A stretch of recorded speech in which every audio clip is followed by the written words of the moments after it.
Hi, I'm Craig from Furniture Clinic, and in this video I'm going to show you something a little different from our normal range of furniture care and repair products. Today I'm talking kitchenware and the best way to maintain your chopping block using our cutting board conditioner. First things first, a good chopping block is an essential bit of kit in the kitchen.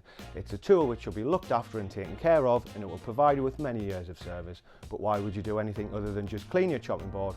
Well, wood is absorbent, and untreated wood can soak up liquids from food that can cause a build-up of bacteria and foul odours over time.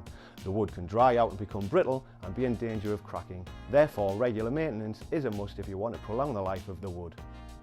Our cutting board conditioner is perfect for protecting, maintaining, restoring kitchen items, including not only cutting boards and butcher blocks, but utensils, wooden bowls and countertops.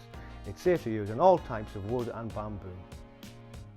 For maximum protection, you should apply the cutting board conditioner after using our cutting board oil. This will hydrate and nourish the wood while the conditioner seals it in. A video for this will be linked in the description below. Our cutting board conditioner contains odourless, tasteless, FDA grade pure mineral oil. It's completely safe for all wooden surfaces that come into contact with food. Enriched with vitamin E used as a stabiliser, this ensures it will never turn rancid when applied, unlike some other products, and guarantees a long product shelf life.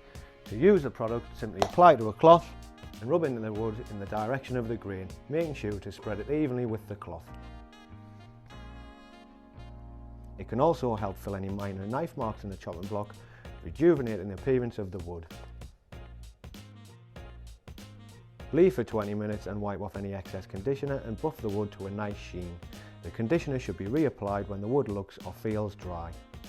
So, it's as easy as that when it comes to keeping your wooden kitchenware in tip-top condition.